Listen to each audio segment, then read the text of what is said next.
சுயப்பதியான ஸ்ரீமன் நாராயணனுடைய கடாட்சத்தாலும் ஆச்சாரியனுடைய அனுகிரகத்தாலும் 4000 திவ்ய பிரபந்தத்தில் பெரியாழ்வார் திருமொழி 4ஆம் பத்து முதல் திருமொழி கதிராயிரம் அதனுடைய அர்த்த விசேஷங்களை அனுபவிச்சுருக்கோம். இதில் முதல் 3 பாசுரங்கள் பார்த்தோம்.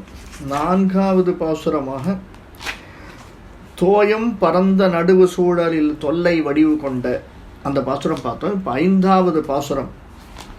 அன்றைக்கி அந்த பாசுரத்தை ஜஸ்ட்டு டச் பண்ணிவிட்டு முடிச்சிட்டோம். நீரேறு செஞ்சடை நீலகண்டனும் நான்முகனும் முறையால் சீரேறு வாசகம் செய்ய நின்ற திருமாலையின் அடுதிரேல் வாரேறு கொங்கை உருப்பிணியை வலிய பிடித்து கொண்டு தேரேற்றி சேனை நடுவு போர் செய்ய சிக்கென கண்டார் உலர். யார் பார்த்துருக்கா பெருமாளை? யாராவது பார்த்தவா உண்டா? கடுவெளி சித்தர்னு ஒருத்தர் இருக்கார். அவருடைய சித்துப்பாடல்களில் பார்த்தா கண்டவர் விண்டதில்லை விண்டவர் கண்டதில்லை அப்படின்னு வரும். அந்த மாதிரி யார் பார்த்துருக்கா? கண்டார் உலர். யாராவது கண்டார் உலரா அப்படின்னு ஒரு கொஸ்டின் மார்க்கும் போடலாம். ஆனால் கண்டார் உலர், ஆமாம் கண்டவா இருக்கா அப்படின்னு அறுதியிட்டும் சொல்லலாம். இந்த 2 விஷயத்தையும் பெரியாழ்வார் நம்மகிட்ட விட்டுருக்கார். ஒன்று இன்ஃபினிட்டிவ், இல்லைன்னா அஷ்யூரன்ஸ். உனக்கு எப்படி தோன்றதோ நீ எடுத்துக்கோ அப்படின்னு. சிக்கனை கண்டார் உலர் ஒரு ஆச்சரியக்குறியை போட்டு பக்கத்தில் ஒரு கொஸ்டின் மார்க்கை போட்டுடுறார். சிக்கன் யாராவது பார்த்தவா இருக்காடா? கன்ஃபார்ம்டாக சொல்ல முடியுமா? தெரியல சுவாமி. அவள் சொன்னா போன மாதம் யாரோ பார்த்தேன்னு சொன்னா, பெருமாள் நேரம் வந்தாரா, அவர் மானுஷ ரூபேனன்னு ஏதோ சில பேர் இந்த நரசிம்மர் ரூபத்தில் வந்து சொல்கிறாராம். நரசிம்மர் வராராம், ஆஞ்சநேயர் வராராம். நம்ம நேரம் பார்த்தோமா? இல்லை, இந்த பக்கத்து ஆற்றுல போய் குறி கேட்டுட்டு வந்தார், 3ஆவது ஆற்றுல போய் கேட்டு வந்தார். தெரியல எனக்கு. ஆனால் நமக்கு வரைச்சே அது என்ன ஆகுது? கண்டார் உலர். நான் பார்த்தனே. இப்போ நான் நேரடியாக பார்த்துருக்கேன். பெருமாள் அந்த இடத்துல வந்து எனக்குன்னு அனுகிரகம் பண்ணார். வேறு யாருமே இல்லைங்க. அவரை தவிர வேறு யாராலையும் அனுகிரகம் பண்ண முடியாது. அந்த அனுகிரகத்தை பெற்றவன் நான் அப்படின்னு கன்ஃபார்ம் பண்ணி சொல்கிறவாளும் இருக்கா. இதைத்தான் பெரியாழ்வார் அந்த பாசுரத்தில் கேட்குறார். நீ நாடு தெரியல் கங்கை நதியை தாங்கும் பிரமதேவனும் பலவிதமான சொற்களை கொண்டு ஸ்தோத்திரம் செய்யக்கூடியதாக இருக்கின்ற திருமாலை ருக்மிணியோடு சேர்ந்து தேரிலே ஏற்றிக்கொண்டு வந்தவன், அண்ணனுடன் போரிட்டவன், அந்த அண்ணனோடு போரிடுதவன் சொல்றானே, செய்து கொண்டிருந்தவன் யாராவது நன்றாக கண்டவர் இருக்காளாத? ஏன்னா நம்ம போன பாசுரத்திலேயே பார்த்தோம், தோள் கண்டார் தோளை கண்டார். கிருஷ்ணன் இவ்வளோ நாள் வெயிட் பண்ணான் சிசுபாலனை கொல்றதுக்கு. கொல்ற போது யாராவது பார்த்தாலோ? கண்டவர் விண்டிலர். அவர் கையிலேருந்து சக்கரம் கிளம்பிட்டுன்னு சொல்கிறா, சிசுபாலன் விழுந்தான், அவ்வளவுதான். இந்த மாதிரி ருக்மாங்கதன் அவன் அண்ணன் ருக்மணியே பகவான் தேரில் அழிச்சுன்னு வச்சு பின்னாடி படையோடு வர்றார். போரிடுறதை யாராவது பார்த்தாலோ? ஏன்னா ஒன்று பகவானை பார்த்தவா கண்ணு எடுக்க மாட்டா. கூடவே மகாலட்சுமி இருக்காளே, மகாலட்சுமியினுடைய கடாட்சம், மகாலட்சுமியை பார்த்தவா வேறொரு கண்ணை எடுக்க மாட்டார். இதை புரிஞ்சுண்டா கண்டார் உலர் அப்படின்னு கொஸ்டின் கேட்குறார் ஆழ்வார். யாராவது இருக்காளா? ஏன்னா இவா 2 பேரையும் பார்த்தவா அதை எடுத்துட்டு கண்களை வேற எங்கேயாவது திருப்பினாயனை ஆனால் அவர்களுக்கு பெருமாள் மேலே நம்பிக்கை இல்லைன்னு அர்த்தம். சரியா? அல்லது மகாலட்சுமியை சரியாக கவனிக்கலைன்னு அர்த்தம். யாரு சுவாமி இதில் ருக்மாங்கதனை பாப்பா? இல்லை இல்லை, கண்டவா இருக்கா. என்ன தெரியுமா சொல்றா? எப்படின்னு ஒரு உதாரணம் சொல்றா. அந்த உதாரணத்தை கேட்கலாம். நீரேறு செஞ்சடை நீலகண்டனும் நான்முகனும். எங்க ஒப்பிடுறாரு பாருங்க. இந்த நான்முகன் அப்படிங்கிறதுக்கு அடைமொழி கொடுக்கல, நீலகண்டனுக்கு மட்டும் அடைமொழியை கொடுத்துருக்கார் ஆழ்வார். நீர் ஏறு செஞ்சடையன். இப்போ இந்த செஞ்சடையனை மட்டும் நாம் அடைமொழி சிவனுக்கு வச்சுண்டு அந்த முதல்ல இருக்கிற வேர்டை அடைமொழியை பிரம்மாக்கு எடுத்துட்டு வந்துடுவோம். நீர் ஏறு நான்முகன் சொல்லலாம் இல்லையா? ஏன்னா ஏறி வந்தது. நான் முதல்லயே சொன்னேன், எக்ஸ்டென்ஷன் முதல்ல பண்ணவர், இந்த உலகத்துக்கு எக்ஸ்டென்ஷனை அறிவிச்சவர் பகவான் தான். வந்ததோ வாமன வேடம், எடுத்ததோ திரிவிக்ரம அவதாரம். அவர் தானே எக்ஸ்டென்ஷன் பண்ணார். அப்படி திரிவிக்ரம அவதாரம் எடுத்தபோது அவர் உறுப்புகள் மட்டுமல்ல, கை கால் பாதங்கள் நகங்கள் மட்டுமல்ல, அங்கே அணிந்திருக்கக்கூடிய ஆபரணங்களும் வளர்ந்தது அப்படின்னு சாதிக்கிறார். அதை நாம் பார்த்தோம், நாராயணத்தையும் பார்த்தோம். வெகு அழகாக ஸ்ரீமத் பாகவதம் சொன்னதையும் பார்த்தோம், ஸ்ரீமத் நாராயணியம் சொன்னதையும் அனுபவிச்சோம். நாராயண பட்டத்திரி அனுபவிச்சதை நாமளும் அனுபவிச்சோம். இது என்ன ஆறுது? சீர் நீர் ஏறு. பிரம்மன் அங்கே காத்துன்னு இருக்கான்.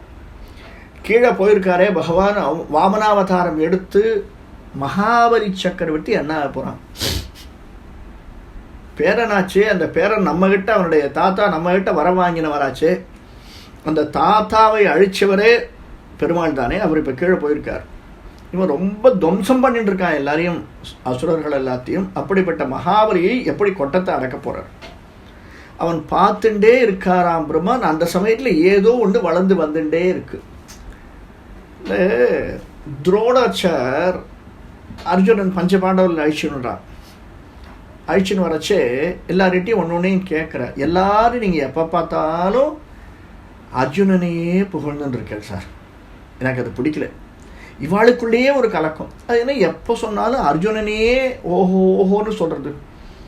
தருமனும் வெல்வித்தையில் கட்டிக்காரன் தான், பீமனும் கட்டிக்காரன் தான், நகுல சகாதேவாளும் கெட்டிக்காரதான். ஆனால் அர்ஜுனனை மட்டும் அதிகமாக புகழறது என்ன? இது வெளிப்படையாக யாரும் சொல்கிறதில்ல, ஆனால் உள்ளுக்குள்ளே மர்மர் பண்ணிகிட்டே இருப்பான். தெரியும், ஆச்சாரியாளுக்கு தெரியும். அதாவது யார் குருவாக இருந்தாலும் அந்த குருவுக்கு தெரியாத சிஷ்யனுடைய சிந்தனைகள். இவர் என்ன பண்ணார், ஒரு மரத்துக்கு அழிச்சுன்னு போகிறார். அந்த இடத்துல ஒரு மரத்தில் ஒரு பறவை உட்கார்ந்துட்டு இருக்கு. அந்த பறவையினுடைய கண்ணை பார்த்து அம்பு எய்யணும் அப்படின்னு ஒரு விஷயத்தை வைக்கிறார், விவாதத்தை. இப்போ கேட்குறாரு, ஒவ்வொருத்தரையாக கேட்குறாரு, உனக்கு என்ன தெரியுது என்ன தெரியுது? ஒன்று ஒவ்வொருத்தரும் சொல்கிறார், ஆஹா அந்த மரம் தெரியுது, மரத்திலே கிளைகள் தெரியுது, கிளைகளில் இருக்கிற இலைகள் தெரிகிறது, அதோ அந்த இலைக்கு நடுவில் வேற ஒரு கிளையில் அந்த பறவை உட்கார்ந்துருக்கு, அந்த பறவைக்கு கண்ணு இருக்குன்னு தெரியுது. ஆனால் அர்ஜுனன் என்ன சொல்கிறான், அதுக்கு பேர் தான் ஃபோக்கஸுங்கிறது. வாழ்க்கையில் நமக்கு எதை தேவையோ அதை மட்டும்தான் எடுத்துக்கணும். அக்கம் பக்கத்தில் போகிறதெல்லாம் நமக்கு தேவையில்லை. பல விஷயங்கள் நடக்கும். பெரியவா சொல்லுவா, டே அதை கண்டும் காணாமல் விட்டுறா அப்படின்வா. அதையெல்லாம் எடுத்துட்டு மனசை போட்டு குழப்பின்னு இருந்தோன்னா இருக்கிற அத்தனை விஷயங்களும் நம்ம மனசில் உட்கார்ந்துருக்கும், மற்ற விடைகளை செய்ய முடியாது. அதுதானே உண்மை. இன்னைக்கு நம்மளுக்கு பல பேருக்கு கஷ்டமே அதுதான். வயசாகிடுத்துன்னா பிள்ளை ஒன்று சொல்கிறார், மாட்டு பொண்ணு ஒன்று சொல்கிறா, தம்பி ஒன்று சொல்கிறான், திடீர்னு வரவா போகிறவா நம்ம ஃப்ரெண்டு ஒருத்தர் சொல்கிறார். நம்ம எதை கேட்குறது? எல்லாத்தையும் வாங்கி, ஒருவேளை எல்லாத்தையும் சில பேர் சொல்லுவாள், நீங்கள் எல்லாத்தையும் வாங்கி காதில் போட்டுக்கோங்க, அதுக்கப்புறமா you take your own decision. சாத்தியமா சுவாமி இது? எல்லாத்தையும் வாங்கி போட்டுட்டோம்னா நம்ம டெசிஷன் எடுக்க முடியுமா? தேவையில்லை. நம்ம என்ன எடுக்கணும் அப்படிங்கிறத ஒன்று ஹார்ட்டால் திங்க் பண்ணணும், இல்லைன்னா மனசால் திங்க் பண்ணணும். அதாவது அறிவால் திங்க் பண்ணணும், இல்லைன்னா அன்பால் திங்க் பண்ணணும், இல்லையா? இது ரெண்டு விஷயங்கள் தானே. இந்த மாதிரியான ஃபோக்கஸ் அர்ஜுனன் கிட்ட இருந்தது. அர்ஜுனன் கிட்ட கேட்டார் துரோணாச்சார், உனக்கு என்ன தெரியுது? அதோ தெரியுதா அந்த மரம் தெரியுறதா? இல்லை. மரத்தில் இருக்கக்கூடிய கிளைகள் தெரியுறதா? இல்லை. கிளைகளில் தெரியக்கூடிய இலைகள் தெரியுறதா உனக்கு? இல்லை. அந்த கிளையின் நடுவே ஒரு பறவை அமர்ந்திருக்கே, அது தெரியுறதா? இல்லை சுவாமி. டேய், உனக்கு வேற என்ன தாண்டா தெரியுறது? தேவரீர் சாதிச்சேரே அந்த பறவையினுடைய கண், அதை தானே நான் அடிக்கணும், அதுதான் எனக்கு தெரியுறது. இதுக்கு தான் ஃபோக்கஸ். நம்ம மற்ற எல்லாத்தையும் இழுத்து போட்டு மனசுக்குள்ளே கவலைப்பட்டு இருக்கிறதுக்கு மரம் இருக்குது, இவ்வளோ இலைகள் இருக்குது, இவ்வளோ இலைகளுக்கு நடுவில் அந்த பறவையை நாம் எப்படி அடிக்க போகிறோம்? நாம் அடிக்கிறதுக்குள்ளே அந்த பறவை பறந்துடுத்துனா, இந்த இலைகள் சத்தம் போட்டுதுன்னா, இதெல்லாம் தேவையே இல்லை. நமக்கு எது தேவை? பறவையினுடைய கண்ணு தேவை. அதனால தான் அர்ஜுனன் உயர்ந்தவன். இதை போன்று இப்போ மேலே வந்துட்டே இருக்கு இல்லையா? இவருக்கு என்ன தெரியணும்? இவர் தனியாக, நம்ம நாராயணத்தில் பார்த்தோம், இவர் தனியாக உட்கார்ந்துருக்கச்சவே ஒன்றுமே தெரியலையேன்னு உடனே ஒரு சத்தம் கேட்கறது, அசரீரி தவம் செய், தவம் செய்யணும். இவர் தவம் செய்கிறார். அப்போ தவம் செய்யச்சே முதல்ல இவருக்கு கிடைக்கிறது ஆதிசேஷனுடைய அந்த சப்தம். அடுத்தது பகவானுடைய திருவடி. ஸோ அன்னையிலேருந்து இவர் டிசைட் பண்ணிட்டார், முதல்ல நமக்கு தேவையானது திருவடி தான். இப்போ இவருக்கு என்ன மனசில் நிற்கிறது? அன்னைக்கு ஆரம்பித்தது திருவடி. என்ன வளர்ந்து வந்துட்டே இருக்கு? திருவடி வளர்ந்து வந்துட்டே இருக்கு. இவர் பார்க்குறாரு பகவானுடைய திருவடி. ஏன் தெரியுமா? லக்ஷ்மணன் சொல்லுவான் இல்லையா, இவ்வளோ நகை ஆபரணங்கள் இருக்கே, இதெல்லாம் மண்ணீர் தானா லக்ஷ்மணா? நீ பார்த்து சொல்லு. சுக்ரீவன் கேட்குறான், இந்த வானரங்கள்லாம் கேட்கறது, ராவணன்னு ஒருத்தன் போகச்சே போட்டுட்டு போனாலாம், லக்ஷ்மணா நீ சொல்லு. ஏன் தெரியுமா லக்ஷ்மணன்கிட்ட கேட்குறார், டேய் லக்ஷ்மணா, நான் அவளை இந்த நகைகளோடு பார்த்ததில்லடா. மகாலட்சுமி மற்றவாளுக்கு கொடுத்து தான் நான் பார்த்துருக்கேன். மகாலட்சுமி அவளே எனக்கு ஒரு பெரிய நகை. அவளை நான் நகைகளோடு பார்த்ததில்லை, அதனால் எனக்கு தெரியாது லக்ஷ்மணா. அனசூயை கொடுத்திருந்தா, மரவழியோடு தடுத்திருந்தாலும் அரசூயை கொடுத்த நகைகள் அல்லவா. அவள் அலங்காரம் பண்ணிட்டு நிற்கச்சேயும் மகாலட்சுமி மனசுக்குள்ள என்ன இருக்கு, என்னுடைய மனசுக்குள்ள இருக்கக்கூடிய மகாலட்சுமியுடைய மனசாக தான் நான் பார்த்தேன். அவளுடைய நகைகளை பார்க்கல லக்ஷ்மணா, உனக்கு தெரியுமே, நீ சொல்லுன்னு கேட்குறேன். அண்ணா நீ சொல்றதெல்லாம் கரெக்டு தான், ஆனால் எனக்கு ஒன்றே ஒன்று தான் நான் தெரியும், என்னைக்குமே திருவடி சம்பந்தம் தான் தெரியும். தாயாருடைய திருவடியை தான் நான் பார்த்துருக்கேன். அதனால இந்த மெட்டி கரெக்ட், இந்த மெட்டியோ அந்த காலில் போட்டிருக்க சதங்கையோ இதுதான் நான் மன்னிது. ஏன்னா சில பேர் மெட்டின்னு சொல்கிறா, சில பேர் மெட்டின்னு சொல்கிறதில்ல, சதங்கைன்னு சொல்கிறா, ஆபரணம்னு தான் போட்டிருக்குது, சிறியதான ஆபரணம் அப்படின்னு சொல்கிறா. ஏன்னா தாயார் மெட்டி அவுத்து போடலைங்கிற ஒரு சில பேர் சொல்கிறா, அந்த காலத்தில் மெட்டி இல்லைன்னு. நம்ம அதுக்கு போக வேண்டாம். அந்த பாதங்களிலே திருவடிகளிலே இருந்த ஆபரணம் மட்டும்தான் எனக்கு தெரிஞ்சிருக்கு அப்படின்னு சாதிக்கிறான். அந்த மாதிரி திருவடி மட்டும்தான் இவருக்கு தெரியறது. திருவடி மேலே வருது, பகவானுடைய திருவடி அப்படின்னு என்ன பண்றார், நீரை அந்த ஏறி வரக்கூடிய திருவடியிலே சமர்ப்பிக்கிறார். ஏறி வரக்கூடியதிலே நீரை ஊற்றி கொண்டிருக்கக்கூடியவனான பிரம்மன் அந்த திருவடி எங்க வருது? பகவானுடைய திருவடி பிரம்மனிடத்தில் வருகிறது. அந்த நீரை ஊற்றியதனால் அது எங்க போய் நிற்கிறது? செஞ்சடையில், நீலகண்டனுடைய செஞ்சடையிலே நிற்கக்கூடியது.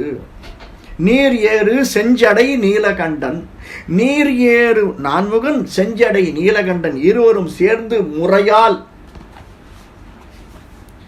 அதாவது நம்ம அதனால தான் சுவாமி மற்ற எல்லாருடைய வியாக்கியானத்தை விட பெரியவாச்சான் பிள்ளையுடைய வியாக்கியானம் ரொம்ப விசேஷமானது. அப்படின்னா நம்மளால் ஒன்று அந்த காலத்து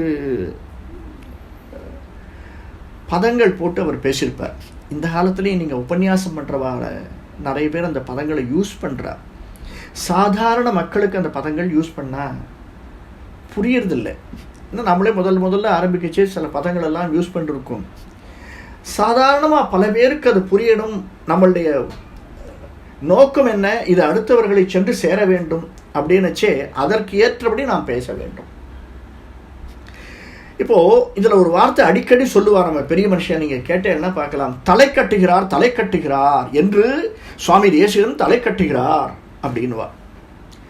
ரொம்ப நாளைக்கு புரியல அது என்ன தலை கட்டுதல். ஏன்னா தலை கட்டுதல் அப்படிங்கிறது 4-5 அர்த்தத்தில் பேசப்படக்கூடியது. சாதாரண அர்த்தம் என்று தேசிகன் அந்த இடத்தை முடிவு செய்கிறார், முடிக்கிறார் அர்த்தம், தலை கட்டுகிறார் அப்படின்னா. ஆனா நீங்க வேற அர்த்தம் பாருங்களேன், தலை கட்டுகிறார் அப்படின்னா அதை எடுத்து நிரம்பி நமக்காக சொல்லுகிறார், அதாவது எக்ஸ்பிளைன் பண்ணுகிறார் அப்படின்னு ஒரு அர்த்தம் இல்லையா. தலை கட்டுதல் அப்படின்னா என்ன அர்த்தம், நம்முடைய ஞானத்துக்கு மேலே அதை எடுத்து செல்லுகிறார் அப்படின்னு ஒரு அர்த்தம். ஆனால் சாதாரணமாக நம்ம சொல்லக்கூடியது தலை கட்டுகிறார் என்றால் முடித்துக்கொள்ள, அதோடு தேசிகன் அந்த விஷயத்தை முடிக்கிறார்னு அர்த்தம். தேசிகன் என்று தலை கட்டுகிறார் அப்படின்வார். இதை நம்ம திரும்பி திரும்பி சொன்னோம்னா சில உபன்யாச கர்த்தாக்கள் பேசுகிறார். அந்த மாதிரி முறையால் அப்படிங்கிறார் இவர். ஒவ்வொரு இந்த பெரியவாச்சன் பள்ளி எடுக்கச்சே ஒவ்வொரு வார்த்தைக்கும் அர்த்தம் சொல்றார். இப்போ ஒவ்வொரு வார்த்தைக்கும் நம்ம அர்த்தம் சொல்லிகிட்டே இருந்தோம்னா எப்போ முடிக்கிறது, எதை எடுக்கிறது, எதை முடிக்கிறது? அப்புறம் துரியோதனன் சொன்ன மாதிரி தான் ஆகிடும். எதை எடுப்பது எதை விடுப்பதுன்னு தெரியலையே சுவாமி அப்படின்னு. இவர் அழகான ஒரு வார்த்தை சொல்றார். முறையால் எதையுமே நாம் செஞ்சோம்னா அதுக்கு ஒரு சிஸ்டம் இருக்கணும் சுவாமி, ஒரு முறை இருக்கணும். எந்த செயலை செஞ்சாலுமே அப்படிதான் இவா 2 பேரும் செஞ்சிருக்கா. இப்போ நீங்க பாருங்க, முறையால் நீரேறு செஞ்சடையன் நீலகண்டனும், முறையால் நீரேறு செஞ்சடை நீலகண்டனும் நான்முகனும் என்ன செஞ்சிருக்கா? சீரியேறு வாசகம் செய்ய நின்ற திருமாலை.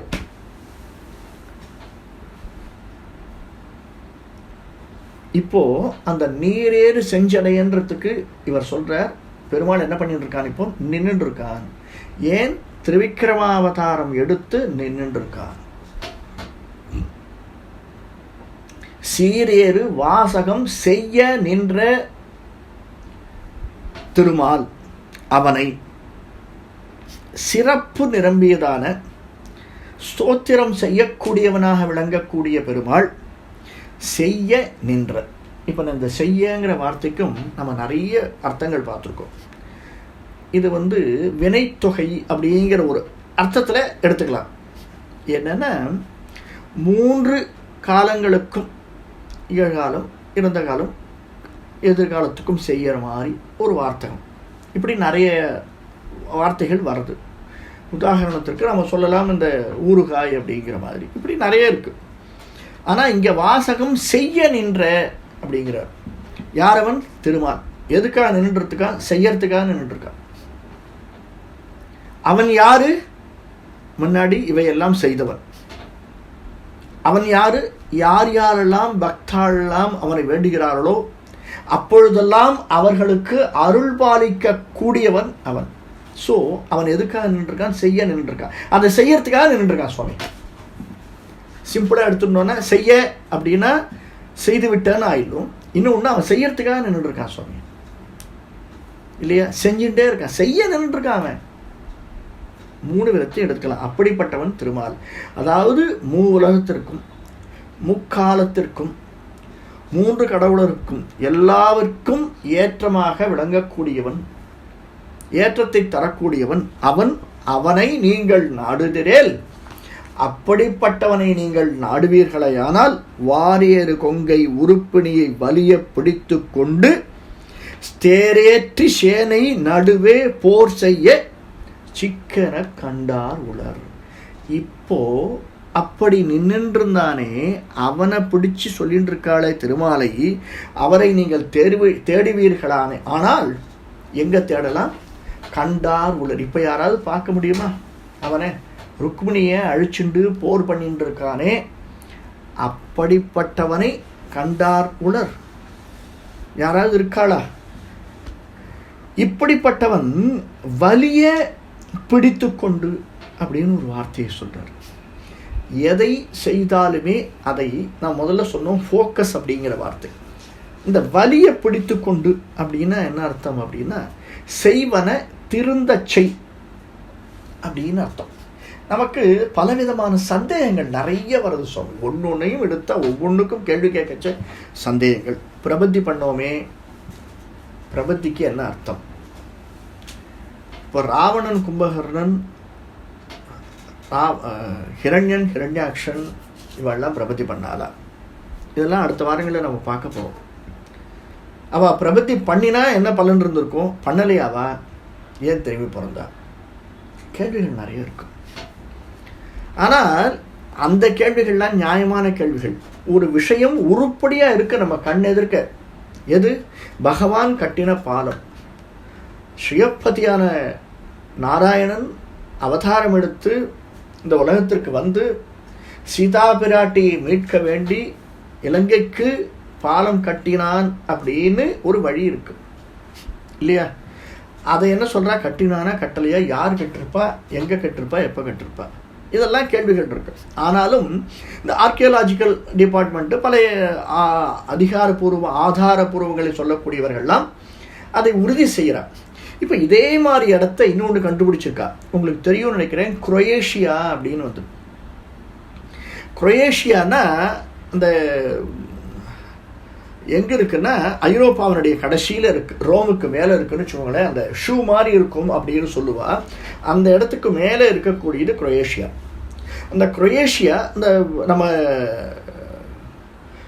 இது மாதிரி இருக்கும், கேரளா மாதிரி இருக்கும், ஒரே நீட்டாக இருக்கும் குரோயேஷியா. குரோயேஷியாவுக்கு ஒரு தீவுக்கு, அதாவது குரோயேஷியாவினுடைய சதர்ன் மோஸ்ட் பார்ட்டில் ஒரு சதர்ன் ஈஸ்டர்னு வச்சுக்கோங்களேன், அந்த குரோயேஷியா ஒரு தீவு உண்டு, கோர்குலா அப்படின்னு ஒரு தீவு.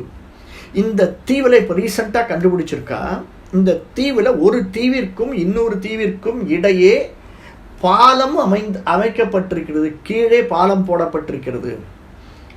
எப்படி கடலுக்கு கீழே பாலம் இருக்கா, எப்படி நம்ம துவாரகையை கண்டுபிடிச்சிருக்காளோ ஒரு பெரிய நகரமே இருந்தது அப்படிங்கிற மாதிரி அந்த இடத்துல ஒரு நகரம் கண்டுபிடிச்சிருக்கா. அந்த 2 தீவுக்கு நடுவில் ஒரு பாலம் இருக்கு. 7000 வருடங்களுக்கு முன்னாடி இந்த பாலம் இருந்திருக்கலாம், உண்டாக்கப்பட்டிருக்கலாம். ராமாயண பாலம் சொல்றது 7000 வருடங்களுக்கு முன்னாடி இது கட்டப்பட்டிருக்கலாம் அப்படின்னு. அந்த இடத்துல மாதா பரிகா அப்படின்னு ஒரு ஆராய்ச்சி மையம், அவளுடைய அந்த லீடர் அவள் தான், அவளுடைய ஆராய்ச்சியில் லீடர்ஷிப்பில் இதை கண்டுபிடிச்சிருக்கா. என்ன மெயினாக இருக்குன்னா அங்கே ரேடியோ கார்பன், அங்கே இந்த ரேடியோ கார்பனை வச்சு தான் பயன்படுத்தப்பட்டிருக்கிறதுன்னு கண்டுபிடிச்சிருக்கா. நம்ம கேள்விப்பட்டிருக்கோம், நம்ம டீப்பாக அனலைஸ் பண்ணினோன்னா இதே விஷயம்தான் இங்கேயும் பண்ணப்பட்டிருக்கு. ரேடியோ கார்பன் இங்கே யூஸ் பண்ணப்பட்டிருக்கு ராமன் கட்டினர். எவ்வளவு கனெக்டிவிட்டி பாருங்க. நாம் வேணால் பல விஷயங்களை உணராமல் இருக்கலாம், ஆனால் பல விஷயங்கள் நடந்துகிட்டே இருக்கு இந்த உலகத்தில்.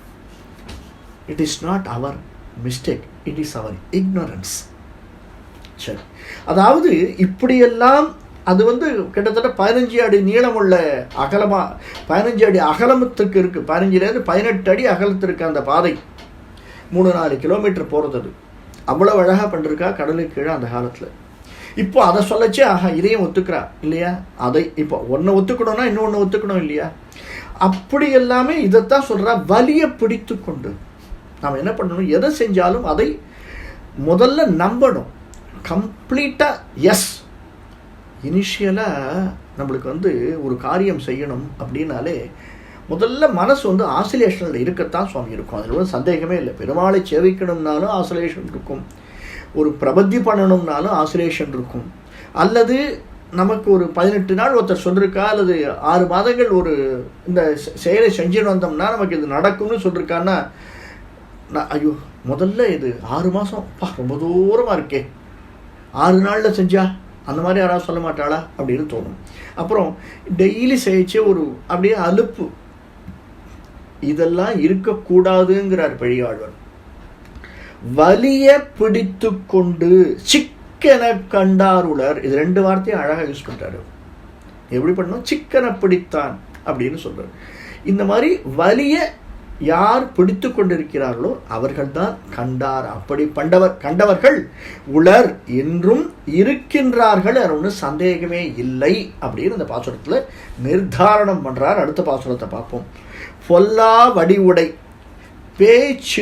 பேச்சு உஞ்ச புனர்முலை வாய்மடுக்க வல்லானை மாமணி வண்ணனை மருவுமிடம் நாடுதிரேல் பல்லாயிரம் பெருந்தேவி மாரோடு பவ்வம் எரிதுவரை எல்லாரும் சூழ்ச்சி சிங்காசனத்தே இருந்தானை கண்டார் உலர்.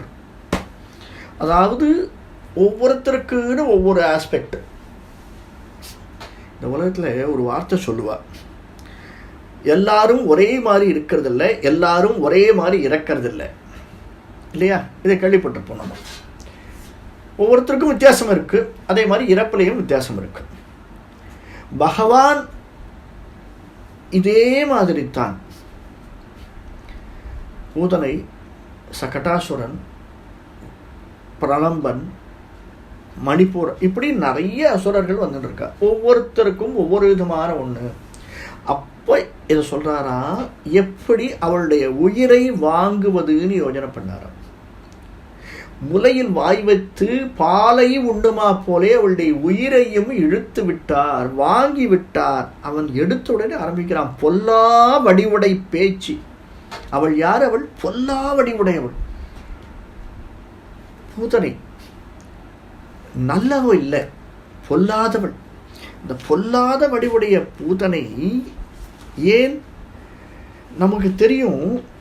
இந்த பொல்லாத வடிவுடையவளாக இருந்தாலுமே அவள் யாரிடம் வந்தால், யாரை பார்க்க வந்தாள்? பகவானை பார்க்க வந்தாள். பகவானிடம் தன்னை அர்ப்பணிக்க வந்தாள் இல்லையா? பால் கொடுக்கிறா ஒரு தாயானா தன்னை அர்ப்பணித்து தானே பால் கொடுக்க முடியும். தன்னை அர்ப்பணித்து வந்தாள். இப்படி இவள், இப்போ நாம் நினச்சிட்டு இருக்கோம் இவள் மட்டும்தானா? எல்லாருமே அப்படிதான் பகவான்கிட்ட வரா. நம்ம சித்தர்கள் பாடல்கள்லாம் கேள்விப்பட்டிருக்கோம். பல சித்தர்கள் அப்படின்னு உடனே நம்மளுக்கு நமக்கு ஞாபகத்தில் வர்றது என்ன பாடல்கள் ஞாபகத்துக்கு வரும்னா, சிவனை பற்றிய பாடல்கள் தான் சித்தர்கள் அதிகமாக பாடியிருக்கிறார்கள் அப்படின்னு தோணும். ஏன்னா சிவவாக்கியர்னு தெரியும். திருமழிசை பிரான் தான் சிவவாக்கியரார்ந்து பல பாடல்கள் பாடியிருக்கார். இப்படி நிறைய பாடல்கள் இருக்கு. ஒவ்வொருத்தரும் பாடியிருக்கா. குதம்பை சித்தர் இருக்கார், அகப்பை சித்தர் இருக்கார், அகத்தியர் ஒரு சித்தர், பட்டினத்தார் ஒரு சித்தர், இப்படி பல பேர் சித்தர்கள் இருக்கா. ஒவ்வொரு சித்தருமே வித்தியாசம் இல்லாமல் பாடியிருக்கா. எடுத்து சொல்றவா இல்லை. நாராயணனை பற்றி இளங்கோவடிகள் பாடியிருக்கா. நம்ம பார்த்தோம். ராமாயணம் ஆரம்பிக்கச்சே, கம்பராமாயணம் ஆரம்பிக்கச்சே இளங்கோவடிகள் எவ்வளவு இடத்துல அவனுடைய வார்த்தையை சொல்லாமல், நாராயணா என்னும் சொல்லாத நாவென்ன நாவே, நாராயணா என்று சொல்லு கேளாத காதென்ன காதே அப்படின்னு அவ்வளவு எக்ஸ்ட்ரீம் எண்டுக்கு போய் பாடிருக்கார் இளங்கோவடிகள். அந்த மாதிரி இடைக்காட்டு சித்தர்னு ஒருத்தர் நிறைய பாடல்கள் பாடிருக்கார். இடைக்காட்டு சித்தர். அதில் அவர் பகவானை பற்றி சொல்லியிருக்கார். இதுக்கும் அதுக்கு எவ்வளோ சம்பந்தம் இருக்கு பாருங்க. ஆதி பகவானையே அன்பால் நினைப்பாயேல் சோதி பரகதி தான் சொந்தமாகாதோ. எப்படி? உனக்கு என்ன வேணும்? பரகதி வேணும். என்ன வேணும்? பரகதி, மோட்சம் வேணும். அதற்கு நீ என்ன பண்ணணும்? ஆதி பகவான் யாரு? அவனை நினைப்பாயானால் சோதி பரகதி தான், ஜோதியாக நிற்கக்கூடியவன் பகவான். அவன் உனக்கு சொந்தமாகாதான். அந்த பரகதி, அந்த மோட்சம் உனக்கு சொந்தமாகாதான். எங்கும் நிறை பொருளை எண்ணி பணிவாயில் தங்கும் பரகதியில் சந்தம் தஞ்சம் அருள்வாயே, தஞ்சம் அடைவாயே அப்படிங்கிறார். எல்லாம் இருந்தாலும் மீசுர் அருளையே இல்லா தன்மையே என்று எண்ணி பணிவாயே. இப்படி நாராயணனை பற்றி நிறைய பாடல்கள். நம்ம இன்னொரு கதையில் பார்த்தோம். மோட்சம் வேணும் அப்படின்னு சிவபெருமான்கிட்ட போகிறான் பக்தன். அப்போ அவர் சொல்கிறார், என்கிட்ட மோட்சம் இல்லைப்பா, மோட்சம் கொடுக்குறவன் அவன்தான். யார்? சிவன் நாராயணன் தான். அவன்கிட்ட போ. அதைத்தான் இந்த இடைக்காட்டு சித்திரம் பாடிருக்கார். உனக்கு மோட்சம் வேணும்னா நீ நாராயணனை போய் பாரு. இப்படி பல பாடல்கள், சித்தருடைய பாடல்கள் எல்லாமே நாம் நினைப்பதற்கு மாறாக அவர்கள் சிவனை பாடிய அளவிற்கு நாராயணனையும் பாடியிருக்கிறார்கள். இந்த லுப்தம்னு சொல்லுவா. நம்மளால தேசிகனை சொல்லாமல் எந்த இடத்துலையுமே இருக்க முடியல. ஏன்னா தேசிகன் அந்த அளவுக்கு நம்ம மனசை ஆட்கொண்டிருக்கார். எதை எடுத்தாலும் அதில் தேசிகனுடைய வார்த்தைகள் இல்லாமல் இல்லை. ஜெயதி லலித விருத்தி சிக்ஷிதோ வல்லவீனாம் சிதில வலய சிஞ்சா சீத்தளைர் ஹஸ்ததாளைஹி அகில புவன ரக்ஷா கோபவேசஷ்ய விஷ்ணோஹோ அதரமணி சுதாயா அம்சமான் வம்சநாளைஹி. இந்த அகில புவன ரக்ஷை அப்படின்னா விஷ்ணுமயம் ஜகத்து தான். இங்க அகில உலகையும் ரட்சிக்கக்கூடியவன் அப்படின்னா அவன் யாரு? நாராயணன் தான். இந்த கோபிகள் ஸ்ரீகள் பல்லாயிரம் பெருந்தேவிமாரோடு பவ்வம் எரி துவரை அப்படின்னு இங்க ஆழ்வார் சாதிச்சிருக்காரு. அதற்குத்தான் இவர் சொல்றார், வல்லவீனாம் சித்திய வலைய சிஞ்சா சீத்தளைகி. யாரு? இடைப்பெண்களின் தளர்ந்த வளைகளின் ஒலியால் தாளம் போடக்கூடிய எல்லாவற்றையும் கற்பிக்கப்பட்டவனாய் எல்லா உலகங்களையும் காப்பதற்குமாய் கோபால வடிவு கொண்டவன் சிவன் நாராயணன் அப்படின்னு சாதிக்கிறார். அகில புவன ரக்ஷா கோபவேஷஸ்ய விஷ்ணோஹோ அறுதிட்டு சொல்கிறோம். இதுதான் செகண்ட் தாட்டே கிடையாது, செகண்ட் ஒப்பீனியனே கிடையாது, கன்ஃபர்ம்டு. நாடுதிரேல் அவனுடைய மருவும் இடம் நாடுதிரேல் மணிவண்ணனை, மாமணிவண்ணனை, அவன் சாதாரண மணிவண்ணன் அல்ல, மாமணிவண்ணன். வல்லானை, அவன் எப்படிப்பட்டவன்? வல்லவன்.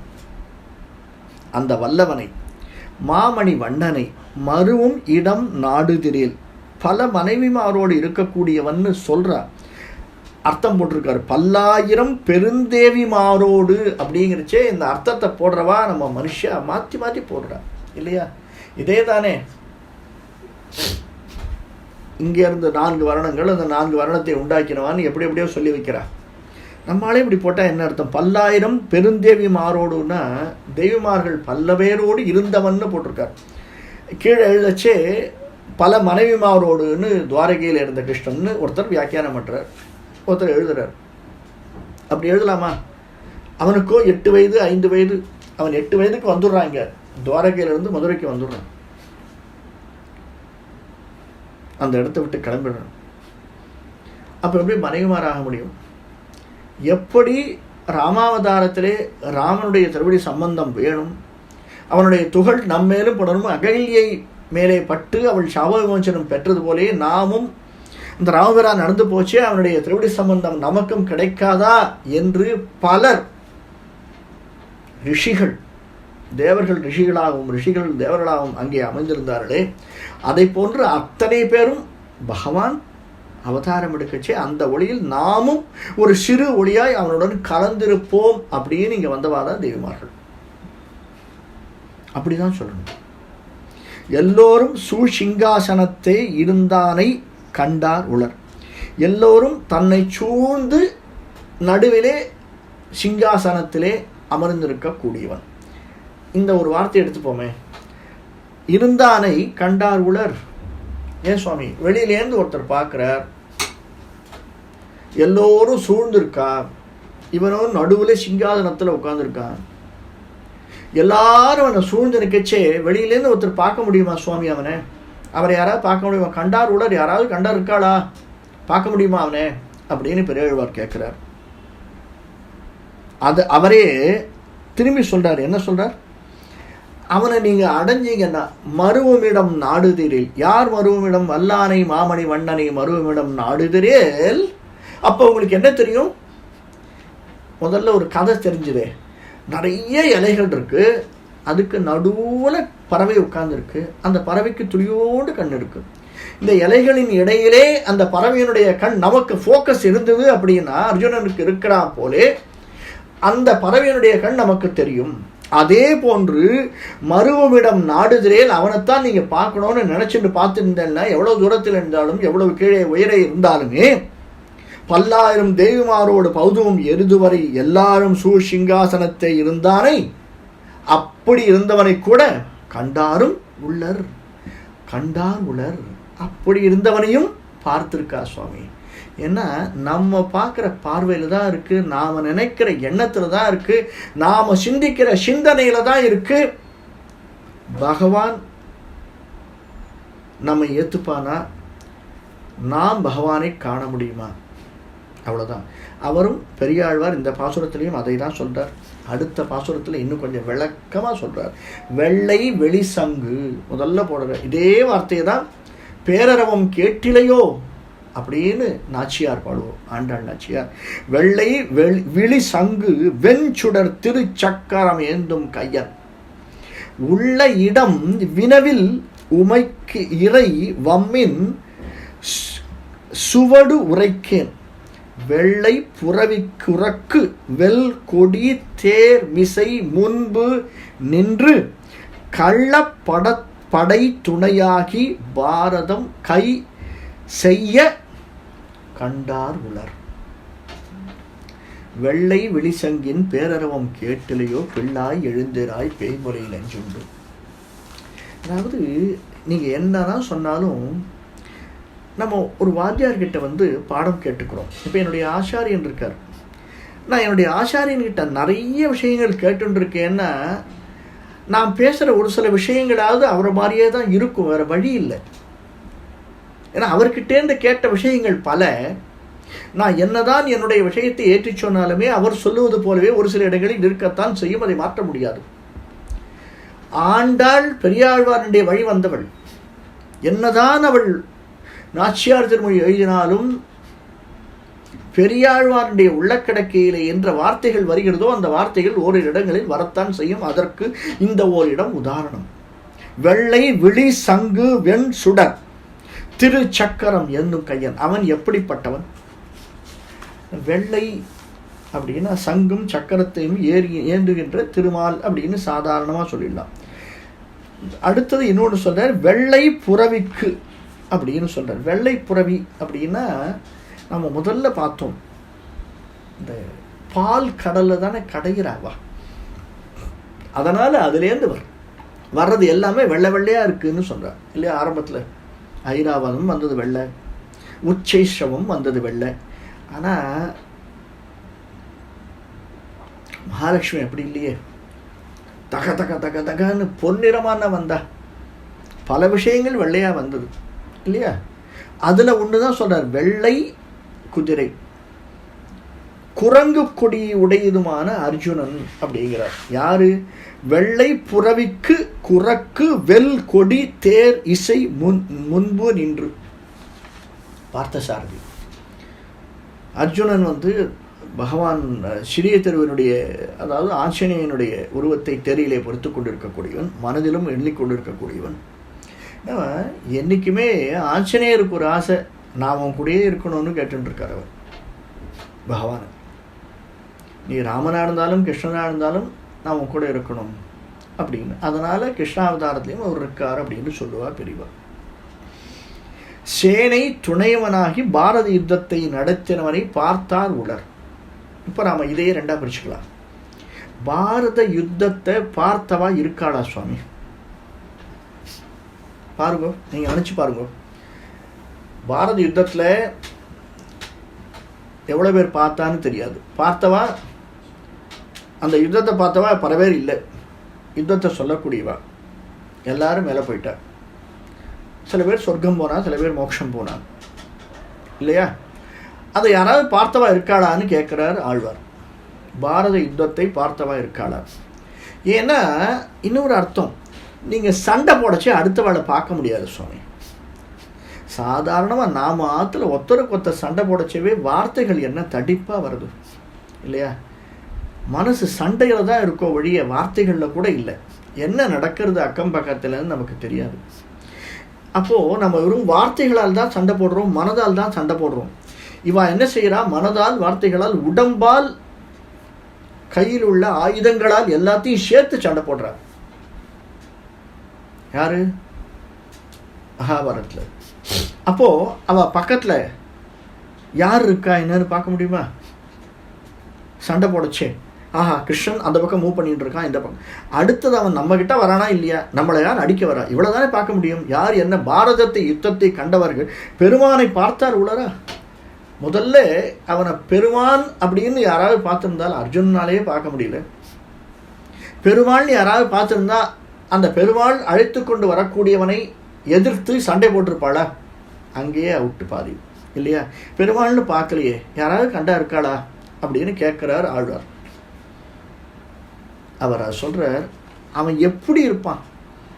சங்கு சக்கரத்தோடு. நிறைய விஷயங்கள் நம்ம சுவாமி தேசிகன் சொல்லுவார். எப்படியெல்லாம் அந்த பகவானை ஆராதிக்கச்சே அந்த தேவநாயக பஞ்சாசத்துலேயும் வரதராஜ பஞ்சாசத்துலேயும் அதெல்லாம் சொல்லச்சே ரொம்ப அழகாக இருக்கும். எப்படியெல்லாம் பகவானுடைய அழகையெல்லாம் அவர் விவரிச்சுட்டே வருவார் ஒவ்வொரு இடத்துலையும். அர்ச்சாவதாரம் ஆகட்டும், அதாவது பகவானுடைய லீலைகளை சொல்றது மட்டும் இல்லை, அவனுடைய ஒவ்வொரு ஆபரணங்களையும் சொல்லுவார், ஒவ்வொரு அழகையும் சொல்லுவார். அங்க லாவண்யத்தை விரிவா சொல்லிட்டு வருவார். அந்த மாதிரி பார்க்கச்சு இவர் கையிலே சங்கு சக்கரத்தோடு, வெள்ளை விழி சங்கு வெண்சுடர் திருச்சக்கரம். என்ன அடைமொழி கொடுக்குறார் பாருங்க. வெளியேன்னு இருக்குமா சங்கு, விரிந்து கொண்டு இருக்குமா. ஏன் அது விரிஞ்ச சங்கு, வெளி சங்கு, வெளிவிட்டு உள்ள சங்கு. அப்போதான் அந்த சவுண்டு வேகமாக மற்றவாள் கேட்கும் சமயம் அது அடைபட்டு இருந்தது, உள்பக்கம் மூடியதாக இருந்ததுன்னா அந்த சங்கினுடைய சப்தம் ரொம்ப எஃபர்ட் அதிகமாக இருக்கும், சங்குனுடைய சத்தம் அதிகமாக வெளியில் கேட்காது. வெளிவிட்ட சங்காக இருந்ததுன்னா அந்த சங்குனுடைய சப்தம் அதிகமாக வெளியில் கேட்கும். அப்படிப்பட்ட சங்கை வெள்ளை வழியாக இருக்கக்கூடியவனை, வெள்ளை நிறத்தோடு வெளிப்பக்கம் விரிஞ்சதாக இருக்கக்கூடிய சங்கத்தை வைத்து கொண்டிருந்தவன் பகவான். அந்த சங்கை யாராவது பார்த்தாளா? சப்தத்தை வேணா கேட்டிருப்பா, சங்க பார்த்திருப்பாளோ? அடுத்தது வெம் சுடர் திருச்சக்கரம். அது எப்படி தக தக தக தகன் தகிச்சின்னு இருக்கக்கூடிய திருச்சக்கரம். அப்படி யாராவது பார்த்துருப்பாளா சுவாமி? அவன் கையில் இருக்கிற சக்கரத்தை சக்கரமாக பார்த்துருப்பா. தகிச்சின்னு இருக்கிற திருச்சக்கரத்தை பார்த்துருந்தாள்னா அது திருச்சக்கரம்னு வேற சொல்கிறார். இங்கே சொல்லச்சே திருசங்குன்னு சொல்லலை, இங்கே திருச்சக்கரம்ங்கிறார். அப்படின்னா என்ன? திரு அப்படின்னாலே அடைமொழி மகாலட்சுமி தான். கையிலே இருக்கக்கூடிய சங்கரமாக இருந்தாலும் சக்கரமாக இருந்தாலும் அது அவ்வளவு அன்பை வெளிப்படுத்தக்கூடியதாம். அவ்வளவு சீக்கிரம் யாரையும் போய் அடிச்சிடாது. 199 தடவை நீ எதையாவது சொல்லிட்டு போ அப்படின்னு சொன்னவன் தானே பகவான் சிசுபாலனை பார்த்து. அப்பயும் ஒன்றும் பண்ணலையே. வெம் சுடர் தகிக்கக்கூடியதாக இருக்கக்கூடிய அந்த சக்கரத்தை யாராவது கண்டார் இருக்காளா கேட்கிறாரே ஆழ்வார். அப்படிப்பட்ட ஏந்தும் கையன், அதை ஏந்தி கொண்டிருக்கக்கூடிய கையன், உள்ள இடம் வினவில். சரி சுவாமி, அதை பார்க்கல. அடுத்த வார்த்தை சொல்றார் பாருங்க, ஏந்தும் கையன் உள்ள இடம் வினவில். யார்கிட்டே போய்கிட்டு பகவான் எங்க இருப்பான்னு கேட்டா சொல்ல முடியுமா? யாராவது கண்டார் உலர் சொல்லுவாரா? கண்டவர் இருக்காளா அவர் எங்க இருக்கான்னுட்டு? உமக்கு இறை வம்மின் சுடுவரைக்கேன் வெள்ளை புறவிக்கு வேல் கொடி தேர்மிசை முன்பு நின்று கள்ளப்படை துணையாகி. கள்ளப்படை எல்லாமே மாயப்படை சுவாமி. கண்ணன் அவன் கள்ளன், மாயப்படை. அந்த மாயப்படையை நடத்தி கொண்டு வந்திருக்கானே அவன் தான் சொல்லிட்டானே, நீ கொல்ல போறதில்லை அர்ஜுனா. கொல்லுவதற்கென்றே வந்தவன் சிலர், சாவதற்கென்றே வந்தவர் சிலர். அதனால் நீ தான் கொல்லேன்னு நினைக்காத யாரையுமே. இல்லையா? அது கண்ணதாசன் ரொம்ப அழகாக இருப்பான் இல்லையா? இந்த ஸ்ரீமத் பகவத்கீதையினுடைய அந்த சாரத்தை கண்ணதாசன் எழுதியிருப்பான். அதைத்தான் சொல்றார், கள்ளப்படை துணையாகி. அவன் உனக்கு என்ன படைத்துணை தான் வந்தான், உன்னை வழி நடத்துவதற்குத்தான் வந்தான். ஆனா செஞ்சது யாரு? பாரதம் கை செய்தவன் அவன். அப்படின்னு யாராவது கண்டிருக்காளா? கண்டாருளர். நான் போன ஒரு 2-3 இதுக்கு முன்னாடி சொன்னேன், பார்த்தல், கண்டல், காண்டல், கான் அப்படின்னு ஒரு வார்த்தை வருது. கண்டார். இப்போ ஒருத்தர் பார்க்கறது அப்படின்னா என்ன சுவாமி அர்த்தம் அப்படின்னா, நேருக்கு நேர் நின்று பார்த்து, ராமனும் சீதையும் பார்த்தா போலே இந்த பார்வையானது அடுத்தவருடைய பார்வைக்குள்ளே சென்று அவன் என்ன நினைத்து கொண்டிருக்கிறான் அல்லது அவள் என்ன நினைத்து கொண்டிருக்கிறாள் என்பதை உள்வாங்கி அதை நம்முடைய கண்களின் மூலம் வெளிப்படுத்தி அதை அவர்கள் ஏற்றுக்கொண்டு ஒரு சைக்கிள் கம்ப்ளீட் ஆகுது இல்லையா? இதுதான் காண்டல் அப்படின்னு சொல்றது. காணல் அல்லது காண்டல். அப்படி யாராவது பெருமாள் பாரதம் கை செய்தவன, வெள்ளை வெளிச்சங்க வைத்திருந்தவன, வெண் சுடர் திருச்சங்கத்தை கையில் ஏந்தியவன, அவன் உள்ள இடம் வினவில் அங்க எங்க இருப்பான் அப்படின்னு தெரிஞ்சவன, கள்ள துணையாகி வந்தவனை, பாரதம் கை செய்தவனை யாராவது பார்த்தவா இருக்காளா? இருந்தா சொல்லுங்க சுவாமி அப்படின்னு கேட்கிறார். அதே விஷயத்துல கண்டார் உலர் அப்படின்னு இதே பெரியாழ்வார் இதே பாசுரத்தை சொல்ல போறார். அதனுடைய அர்த்த விசேஷங்களை அடுத்த வாரம் பார்க்கலாம். கவிதார்க்கிக சிம்ஹாய கல்யாண குணசாலினே ஸ்ரீமதே வெங்கடேசாய வேதாந்த குரவே நமஹ.